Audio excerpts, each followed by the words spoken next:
Estás de frente con la potencia. Muchas gracias, mis amigos. Qué interesante poder contar con el apoyo, el seguimiento de cada uno de ustedes. Si me ven así tan sonriente, es porque yo sé que ya tú te suscribiste y que al momento de hacerlo activaste la campana de notificaciones porque no quieres perderte nada de nuestro contenido.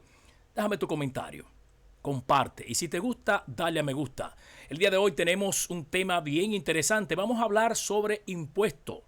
Saben ustedes que para el presupuesto del próximo año 2021, esta nueva gestión gubernamental tiene unos planes que tiene a una gran parte de la población al grito. Pero no quiero hablar de eso sin antes recordarte que llegamos a nombre de Sazón Líquido, el caballero que tiene el gusto y el toquecito que prefiere la familia. El caballero, un monumento de sabor. Distribuye en todo el Cibao Desechables Núñez, 809-583-2113. De Plan Rolling Doors, Emilio Prodón 60, Bellavista, Santiago, 809-247-0101. De Plan Rolling Doors, calidad y seguridad para su tranquilidad. Repuestos usados GIR, que está en la autopista Duarte, kilómetro 12 y medio, La Penda, La Vega, 809-276-3143. Repuestos usados GIR. Y quiero hablarte también de Jardines del Sur 9. Es un proyecto Grandes Ligas, un residencial donde está el apartamento que tú siempre has soñado. Llámame ahora al 809-979-4955. Puede apartar ese apartamento, valga la redundancia, se oye como que si estuviera redundando. Pero nada, recuerda, con apenas $2,000 tú puedes apartar o separar ese apartamento donde te vas a sentir muy cómodo. Jardines del Sur 9.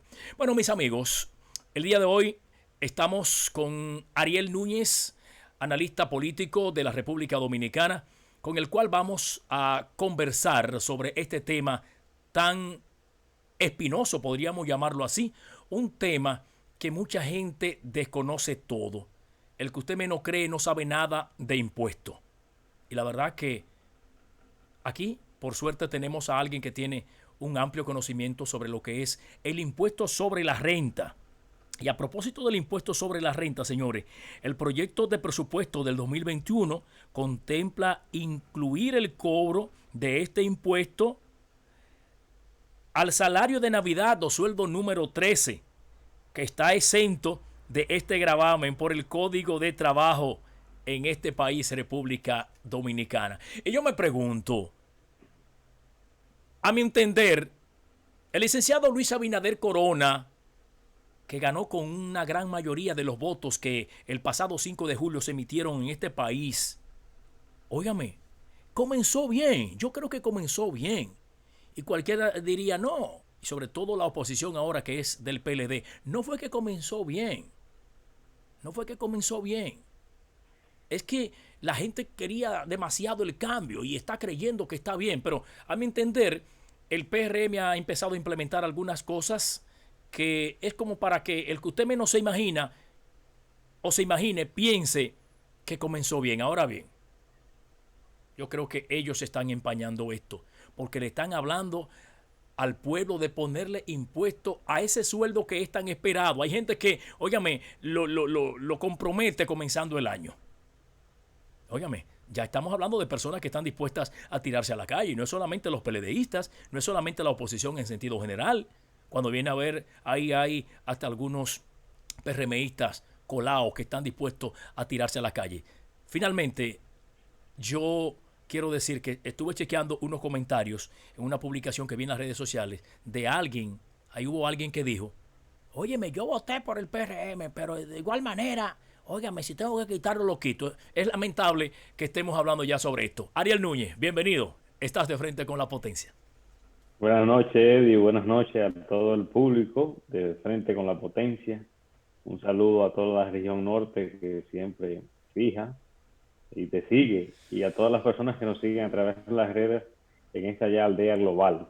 Tú estás invitando a tu gente a que se suscriban en esta plataforma de Frente con la Potencia. Por supuesto, a todos mis amigos, a todas las personas que tampoco, que no están de acuerdo con mis comentarios, con mi forma de pensar, pues suscríbanse y ahí tienen la oportunidad también de plantear sus argumentos y hacer contraste, ¿verdad?, de las ideas, que es lo importante aquí. Exacto. Eddie, pues bien, ese es el tema obligatorio en el momento, en la palestra dominicana, algo que se veía venir, elementos que Eh, Nosotros, por el fragor de la campaña electoral, las emociones, no nos detuvimos a observar. La mayoría de las personas no piensa en cómo se estructura un Estado. Yo no soy especialista en cuestiones tributarias, ni mucho menos, no soy economista, Sí. no soy contador, pero sí soy una persona que tiene curiosidad e interés en la cotidianidad dominicana. Yo pienso que todo dominicano debería leer la Constitución, debería saber, tener al menos nociones de cómo está compuesto, cómo se configura el entramado tributario dominicano, cómo eso afecta a mi bolsillo, cómo se utiliza, cómo se distribuye, qué es la utilidad que tiene en un país. Es decir, hay muchas visiones, muchas cosmovisiones económicas y modelos que plantean uno que debe cobrarse más, uno que debe cobrarse menos. Y parte de cuando nosotros sufragamos, cuando votamos, estamos eligiendo un modelo económico para nuestro país. Tradicionalmente en esas tendencias, en estas escuelas económicas, hay quienes han diseñado modelos de aplicación y de desarrollo económico que priorizan a la sociedad, a la parte más pobre. Se supone que la formación de un economista y la economía lo que busca es que esa dinámica económica, esa productividad pueda distribuirse y aporte al desarrollo de las sociedades, de la civilización. Hay modelos y hay propuestas económicas que lo que proponen es la mayor concentración de la riqueza. Y todo eso se verifica y lo votamos cuando vamos el día de las elecciones a sufragar. A veces pensamos que estamos votando por un candidato porque es más elegante, porque se equivoca menos en un discurso, porque tiene más o menos dinero, porque es hijo de fulano o de mengano. Sin embargo, las cuestiones verdaderamente trascendentales que definen y que por las que nosotros deberíamos votar es cuál es su plan económico, cuál es su programa de gobierno, qué plantea desarrollar en la parte de salud, en la parte de educación. Nosotros nos quedamos, lamentablemente, yo considero que República Dominicana tiene un nivel muy bajo. Sí, te escucho. Discúlpame, Ariel, mantén la idea ahí, por favor. Sabes que es algo que tenemos que superar en este país y es que aquí hay una gran parte de la población que, como se dio ahora, por ejemplo, ya se ha dado en otro tiempo. Mucha gente votó sencillamente porque quería un cambio. Porque hay que sacar el PLD. Bueno, la reversa también es un cambio en los vehículos, Eddie. Discúlpame, mucha gente decía, yo quiero el cambio, yo estoy con el cambio, yo estoy con el cambio, pero realmente, como tú acabas de dar a entender, no debemos votar a ciegas. ¿Entiendes? No debemos enfocarnos solamente en un punto a la hora de pensar en votar por alguien. O sea, aquí nadie se imaginó que comenzando Luis Abinader y el PRM iba a estar hablando de subir impuestos hasta Sí, al sueldo número 13, que realmente no está llamado a subírselo. ¿O no es así? sí, sí, eso estaba propuesto. Lo que pasa es que en las campañas electorales, Estaba, la propaganda, perdón, estaba sí, propuesto, sí, pero nadie lo hay investigó. que le, Perdón, pero muchas de estas personas no lo investigaron. no, porque las campañas electorales concentran y focalizan la atención en otras cosas que no son relevantes. Mm. Nos dejan siempre en la propaganda, en aquello que es superfluo, en debates que son insustanciales, pero no van a las cuestiones verdaderamente importantes porque esas cuestiones estructurales afectan intereses y esos intereses son los que aportan a las campañas. Te decía que yo siento que República Dominicana todavía tiene un muy bajo nivel de conciencia política y por eso también nos sorprendemos.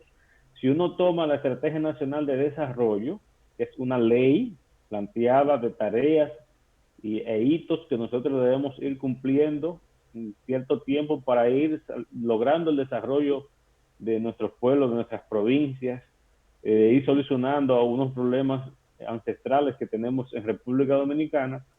Si uno lee esa ley, que por cierto todas las provincias tienen un Consejo Provincial de Desarrollo Económico y Social. Entonces, cuando uno analiza cuáles son los desafíos, en las soluciones que se han propuesto, hay propuestas, valga la redundancia, que están relacionadas con la parte impositiva, con las contribuciones, con la parte de educación, con la parte de salud. Si uno comparaba el programa de gobierno del PLD, encabezado por Gonzalo Castillo, y el programa de gobierno que presentó el PRM, no había diferencias sustanciales. Una cosa es la narrativa, el discurso que se maneja, y otra cosa es la realidad. Por eso hoy, además, mira, yo no voté por Luis. Yo no voté por Luis y tuve mi posición y trabajé para que Luis no ganara. Sin embargo, en términos particulares, yo apoyo en gran medida el paquete impositivo, la propuesta que está presentando el gobierno, a pesar de que no me identifico en términos partidarios con ellos, pero son cuestiones técnicas que me rebasan, pero entendiendo... Ok, perdón, tú apoyas esa propuesta, pero ¿qué cosa tú no apruebas de esa propuesta? Bien, vamos a contextualizar. Ok. El gobierno ha propuesto en el proyecto de ley de presupuesto para 2021, que es una ley, ha propuesto para recaudar, puesto que vamos a tener un déficit importante por la misma pandemia. Eso ha pasado en el mundo completo, es decir, nosotros hemos perdido cerca de un 6% del Producto Interno Bruto o más, que ha caído la recaudación, y tenemos un nivel de gasto si el PLD, muy alto. Perdón, si hubiera sido el PLD que ganara las elecciones y hubiera seguido gobernando, ¿iba a tener que hacerlo también? No importa quién ganara, iba a tener que hacer eso. Muy bien. E incluso se está propuesto en la Estrategia Nacional de Desarrollo y sobre todo las medidas contingentes que se han debido adoptar. Fíjate que Luis tenía en la campaña un discurso en contra de los préstitos, en contra de los préstamos, y no bien llega, en menos de un mes, solicita 200,000 y algo de millones de pesos, 2.500, 1.300 millones de dólares. Tú te estás queriendo referir a la colocación de bonos soberanos, ¿verdad? Exactamente. 3.800 millones de bonos soberanos, de dólares, ¿verdad? Sí, y eso no es suficiente porque en el presupuesto que se está presentando hay un déficit de casi un 6% menos, que debe cubrirse con algo. Eso quiere decir que en el transcurso del año 2021 también se van a aprobar más empréstitos. ¿Por qué? Porque se cayó la economía, y lo que se probó a partir de la crisis de 2007, que muchos países de Europa lo que hicieron fue contraer, aplicar una política de austeridad. Se demostró a la fecha que los países que aplicaron ese modelo se quedaron rezagados. Estados Unidos, por ejemplo, lo que aplicó fue una política de incentivo, de gasto, de consumo, y recuperó rápidamente la economía, que fue precisamente lo que aplicó el doctor Fernández aquí, en la crisis 2007-2008. Tomar prestados, incentivar, nosotros no lo sentimos, nos apoyamos también en Petrocaribe, y eso nos permitió ir saliendo de la crisis sin sentir el impacto que se sintió en otras naciones. Entonces, ese proyecto de ley de presupuesto 2021 plantea poner impuesto a todos los salarios. ¿Qué significa esto? El salario número 13, según el Código Laboral, está exento de impuestos. Debe llegar al trabajador pleno, sin ninguna afectación tributaria. Bien. El nuevo proyecto de ley, porque si se aprueba en el Congreso, ante el Congreso de Diputados y en el Senado, se convierte en ley. Esa ley se discute en términos jurídicos si es capaz, si tiene potestad, si tiene capacidad para modificar incluso el Código Laboral. Algunos plantean que sí, que si se aprueba en la ley de presupuesto que todos los salarios van a ser gravados, entonces puede de manera transitoria durante ese ciclo tributario de gestión afectar esos salarios. ¿Cuál será el ciclo tributario? Estamos hablando de qué tiempo. Un año. Estamos hablando del año 2021 hasta el próximo 2022. Perfecto. Ahora, ¿qué es lo que sucede? Que tradicionalmente casi una gran parte de los impuestos se introducen de manera transitoria y ya no hay forma de eliminarlos, Ah, porque hay una realidad. ¿por qué sucede eso, Ariel? Que he escuchado a mucha gente hablar sobre ese particular. Bueno, porque los impuestos siempre son odiosos. Los impuestos, es decir, la presión fiscal que un país tiene y que la gente está dispuesta a conceder a la administración pública, es la medida de la conformidad y de la confianza que la gente tiene hacia los políticos. En este país, fíjate que incluso se acaba de sacar a un gobierno y la tendencia, la motivación principal ha sido el reclamo por la percepción de corrupción que ha habido. Sí. En sentido general, el pueblo dominicano tiene un descreimiento profundo de la credibilidad, de la pulcritud, de la honestidad de los políticos. Por tanto, la gente siente reserva y recelo cuando ellos plantean que tú le aportes más dinero. Es decir, la tributación es la medida de la confianza que tiene una población en sus políticos. Entonces, nosotros no comprendemos muchas veces que de los impuestos es que se pueden sostener los hospitales, los programas, por ejemplo, el desayuno escolar, la construcción de escuelas y un sinnúmero de programas que al final, si se distribuyen bien, si se aplican y no se los roba, no se pierden en la corrupción, pues entonces aportan al desarrollo y a la disminución de la desigualdad, que son elementos muy importantes. Nosotros estamos entre uno de los países con un alto número de desigualdad, según un índice muy especializado, se llama índice Gini, que mide la distancia que hay en una sociedad de todos los ingresos que hay, cómo se distribuyen entre ricos y pobres, y mide de alguna manera una suerte de cohesión, de equilibrio social en la distribución de los ingresos. Se muestra, ¿de qué indica esto? ¿Para qué sirve esto? Los países que tienen mayor distribución, más equitativo de sus riquezas, tienen más paz, más tranquilidad social, hay menos delincuencia, hay menos calamidades, es decir, logran más fácil el desarrollo. Entonces te decía que la parte de los impuestos se está buscando grabar al salario número 13. Además, el gobierno en ese paquete propone grabar con un 3% a las compras con tarjeta de crédito en dólares. Yo lo veo muy bien eso. Incluso también quieren grabar con el 3% los servicios de Internet que son proveedores, por ejemplo, sin importar de dónde venga el proveedor, como Netflix, como Spotify, como Airbnb y otros servicios que nosotros estamos consumiendo, pero que en el país no aportan nada, no crean empleo. Entonces, ¿qué causa eso? Nosotros estamos sacando dinero de nuestra economía para fortalecer las economías extranjeras con esos servicios. No somos nosotros que estamos inventando eso, ya muchos países de Europa y muchos países de la región inclusive, y ya han empezado a implementar eso porque eso afecta a la economía local.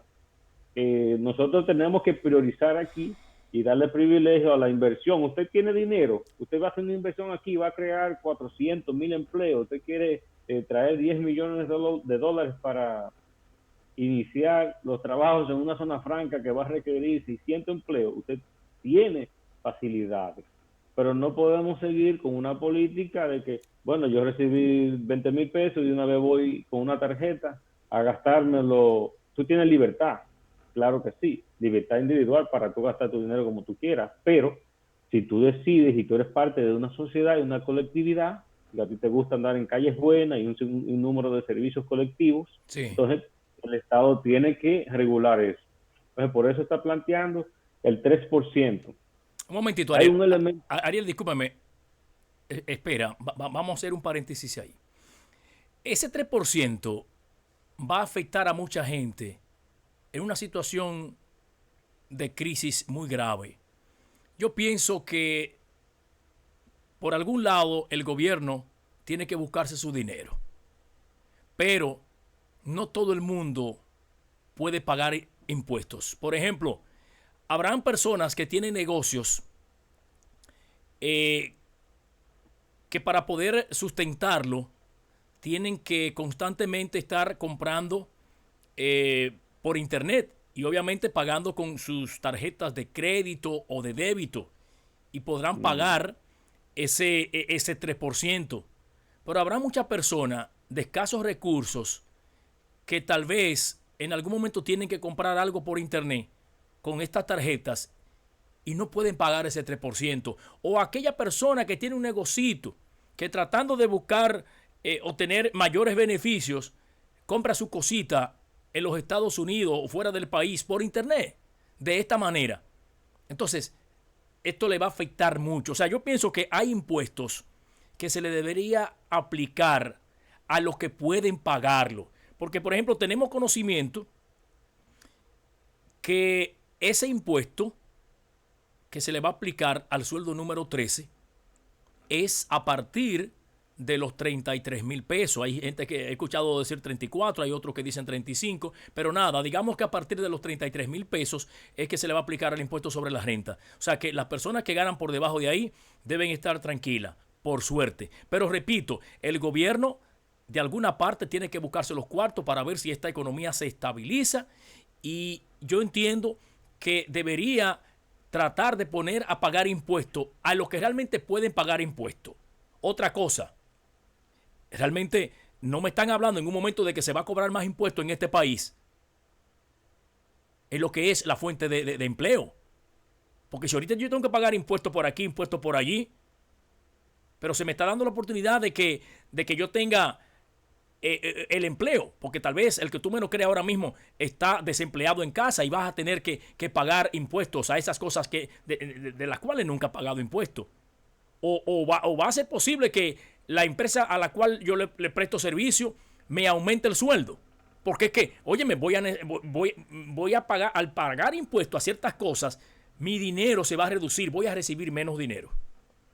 Pero ¿qué porcentaje? Porque la gente hay cosas que a veces no lo entiende. Es lo que te digo, es más una cuestión de percepción y de discurso que de hecho.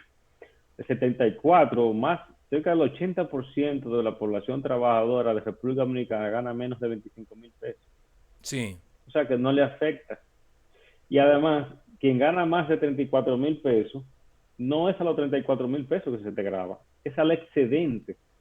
Y en medida que tus ingresos son mayores, entonces la ley, en base de la DGI, tiene una tabla que va grabando, bueno, de 34,000 a 50,000, el 10%, de 50,000 a 70, el 15%, 100,000 pesos, y así tiene un tope. Se supone que en una sociedad se basa en un principio económico, en su marxista, es de cada quien según su capacidad y a cada quien según su necesidad. Entonces aquí una persona que esté ganando 15,000 pesos, eso no le afecta. No, porque a esa persona no va a tener que, o sea, al sueldo que tiene esa persona que gane 15, no se le va a cobrar el impuesto. Pero estamos hablando que el 80% desafortunadamente, lamentablemente, el 80% de la población trabajadora de República Dominicana gana menos de 25,000 pesos. Entonces, Ariel, es decir, que perdón, Ariel, significa sí, que los perjudicados con esta decisión es la clase media, ¿verdad? Pero hay que ver qué es lo que es clase media, porque pero tú sabes. Hay un concepto. No. Hay clase media y hay clase trabajadora. La clase media aquí es muy reducida también. Además, es lo que te digo, ¿qué hacemos nosotros? Ok, yo tengo la libertad de comprarme unos tenis. Tú hablabas ahora mismo de la persona que tiene un negocio que le puede afectar ese 3%. Sí.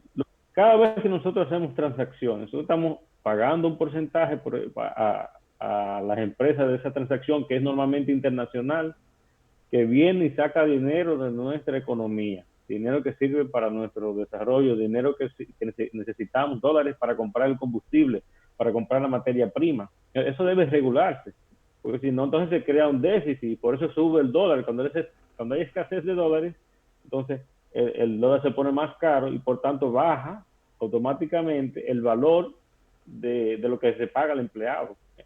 Tú hablabas del que tiene un negocio, pero nadie se perjudica más que el que tiene un negocito aquí en una plaza y vende un reloj, vende un celular, vende algunos artefactos, gadgets, como dicen los norteamericanos.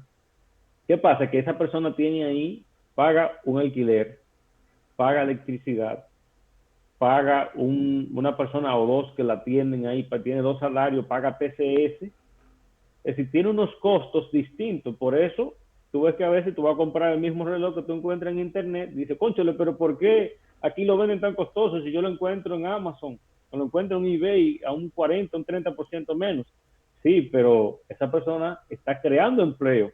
Cada vez que nosotros compramos en internet sin pagar esos impuestos, que es un privilegio que tenemos, pero que se ha ensanchado. Antes aquí eran 2 o 3 personas las que podían comprar uno que otro artículo menos de $200, pero ya que hay empresas que se dedican a eso, como tú bien dices. Sí, exacto. Entonces eso crea una distorsión, pues se llama competencia desleal. Yo estoy favoreciendo a un sector económico ante aquellos que son los que crean los empleos, aquellos que me tributan mensualmente, y me dan dinero para yo comprar las medicinas, para pagar el desayuno escolar de los niños. Pero bien, siguiendo con el paquete económico que plantea el proyecto de ley de 2021, hay un elemento con el que yo sí estoy muy de acuerdo, incluso lo ampliaría. El 8% a las ganancias extraordinarias de ciertos sectores económicos que se beneficiaron durante la pandemia. Si tú haces una revisión, tú das una vuelta aquí en Santiago, tú vas a encontrar que, sin excepción, todos los centros médicos de la provincia y de la región están remodelando. Sí, claro. Los datos económicos indican que el sector salud ha sido uno de los sectores de mayor crecimiento Exacto.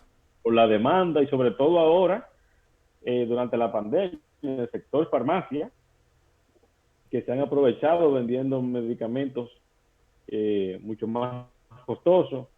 El sector de servicios, sector comercio, señores, las tiendas y de supermercados, los grandes pisos de ventas comerciales, que para no mencionar nombres que conocemos, esa gente han quintuplicado sus riquezas.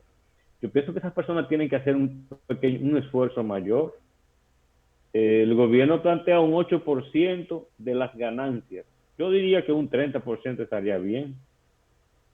Porque Sí. si usted se ganó 1.000 millones de pesos y ante una crisis en un país en el que usted se está beneficiando de la sociedad, usted no puede aportarle 300 de lo que usted se ganó, no de sus operaciones. Exacto. Y le quedan 700. ¿Qué usted no hace con 700 millones? Oye, Ariel, yo entiendo que el gobierno tiene una gran oportunidad de buscarse un buen dinero por esa vía, de verdad. Bueno, no buscarse un buen dinero. El gobierno tiene ahora mismo una preocupación muy grande porque tiene un amplio sector de la población sin empleo. Empleos que eran incluso desde ya precarios. Sí. Personas aquí que sin la asistencia del Estado, señores, estamos hablando de que pasan hambre. Aquí hay sectores, regiones del país en que hay hambruna, Eddie. Hambruna. Exacto. Entonces, se está planteando también un 1% de los activos financieros de los bancos. Yo lo veo bien. Es decir, aquí hay, en eso sí yo estoy de acuerdo con algunos planteamientos de muchas personas. Aquí hay sectores y hay ámbitos en los que se puede colocar mayores impuestos que no vayan y no afectan a la clase más trabajadora, a las personas que los únicos ingresos que tienen dependen de su trabajo. Entonces, eso es lo que hay que hacer aquí. Yo advertía durante la campaña que no prefería a Luis Abinader, no simplemente por como persona, porque no es un mal ser humano, sino por lo que él representa y por el plan que yo veía y escuchaba que él planteaba. Entonces ya se veía venir que Luis venía a aplicar un modelo elitista que favorece a los ricos. Sí. Cuando tú planteas asignar, colocar impuestos de manera generalizada, eso que Luis llama ampliar la base y bajar la tasa de la contribución, por ejemplo, el ITEVI, bajarlo de un 18 a un 16 y ampliar la base, tú estás siendo muy injusto porque tú estás poniendo al señor que concha, que compra la comida, a pagar igual que el señor que gana 15, 20, 50, 100 millones de pesos al año. No van a Exacto. pagar lo mismo, no deben pagar lo mismo. Entonces, ¿qué es lo que hay que hacer aquí? Nuestra economía, Eddie, aunque la gente no lo sabe, en los últimos 70 años ha sido una de las economías de mejor crecimiento y mayor estabilidad de la región. Con, ¿Tú crees que Luis Abinader y el PRM ahora podrían empañar eso? Eso podría variar ahora por el comportamiento que él empieza a tener. bueno, ahí es que viene la política. Dice un economista llamado Correa, Rafael Correa, que la política es economía concentrada. Mm. Entonces, por eso cuando nosotros votamos debemos saber por qué estamos votando, cuál es el pensamiento, el modelo político que caracteriza a ese candidato. Ariel, El PRM, sí. aprovecho para decir, para reiterar que una gran parte de esta población, y nos referimos a la gente de abajo, la gente que que coge el carro de concho, la gente que el día inesperado no tiene para comprar la libra de arroz, no votó pensando en esto. ¿Entiendes? En que Luis Abinader y el PRM realmente pensaban hacer un gobierno elitista. O sea, que es un gobierno que se siente muy comprometido con la clase alta. Pero que el hombre piensa como vive él. No es que él quiera, no es que él sea un más ser humano. Su realidad ha sido muy distinta.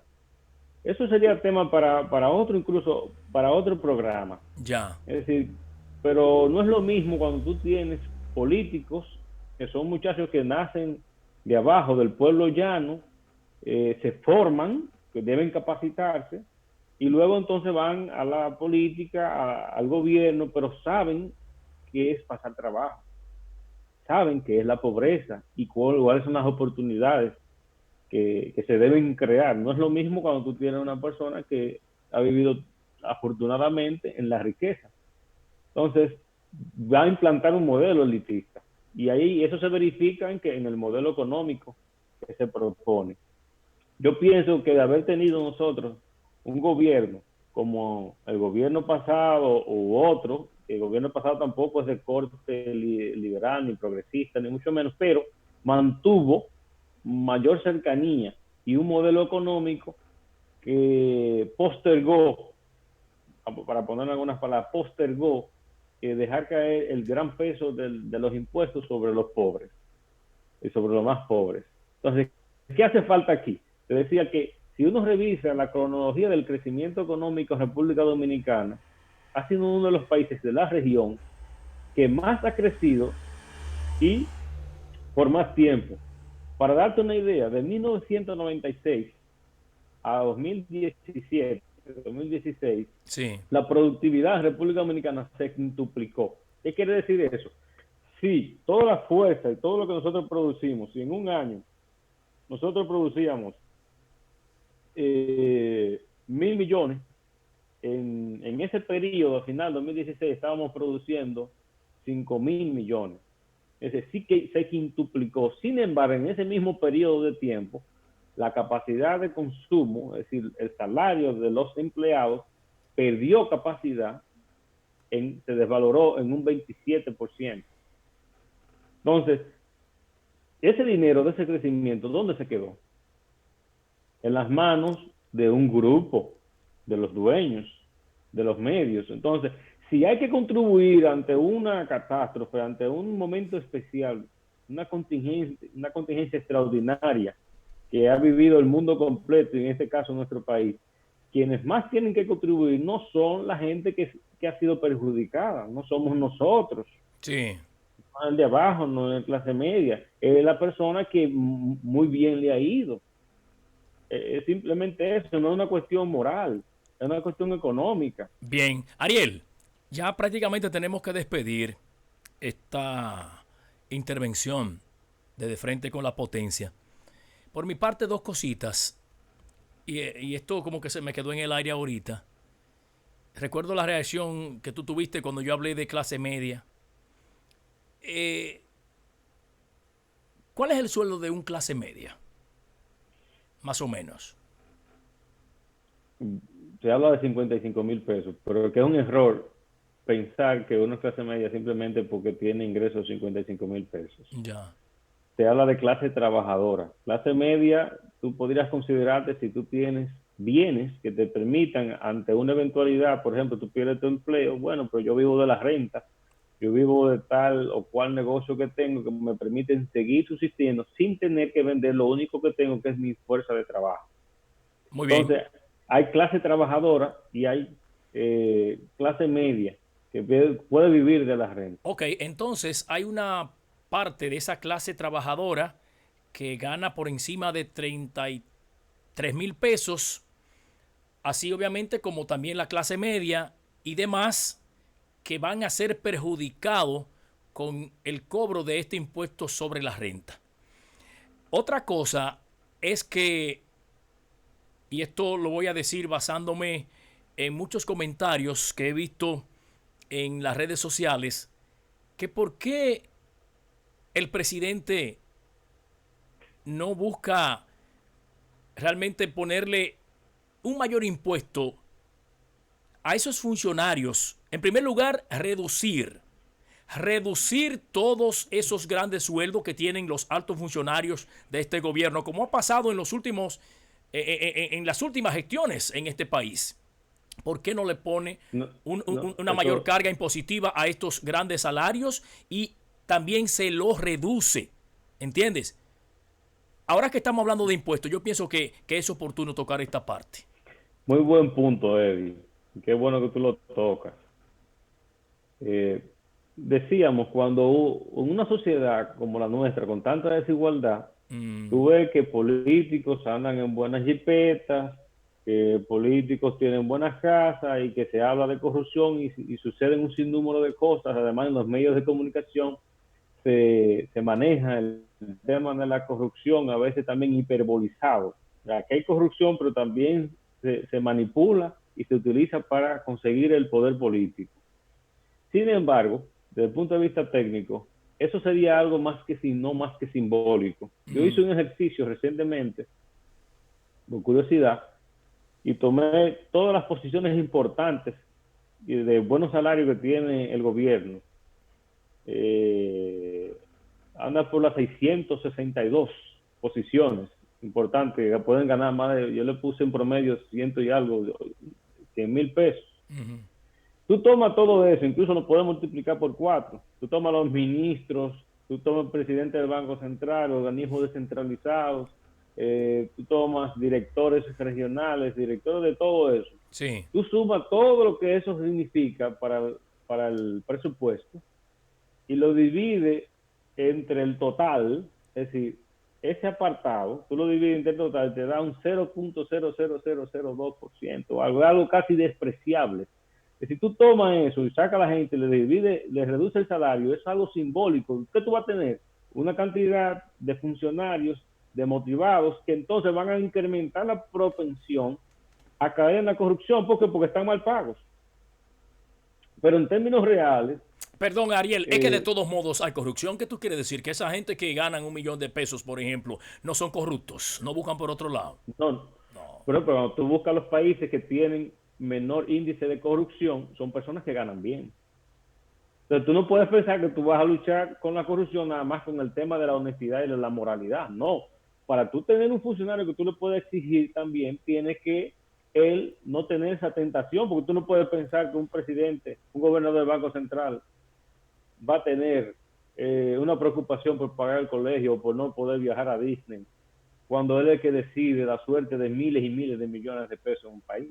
Oye esto, Ariel. Yo no quiero justificar que aquel funcionario, independientemente de la cartera o en la posición que esté, en la oficina que esté, me robe porque me gane poco dinero. No quiero justificar eso. Pero realmente yo entiendo que si tiene un buen sueldo, tiene menos posibilidades de entrar en corrupción. Ahora bien, este gobierno, mucho antes de llegar, ¿verdad? Mucho antes de subir a la presidencia de la República, habló mucho de la corrupción, de que iba a enfrentar la corrupción y ha tratado de hacerlo, ¿verdad?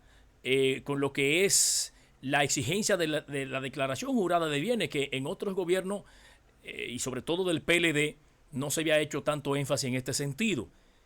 Entonces, ¿qué es lo que yo creo? Que él debe bajar esos sueldos, a pesar de que tú dices que con esto se estará propiciando a que se incremente la corrupción. O sea, él puede bajar los sueldos y entonces seguir pendiente de esos funcionarios a los que se le bajen los sueldos para destituirlo en el momento que entre en corrupción.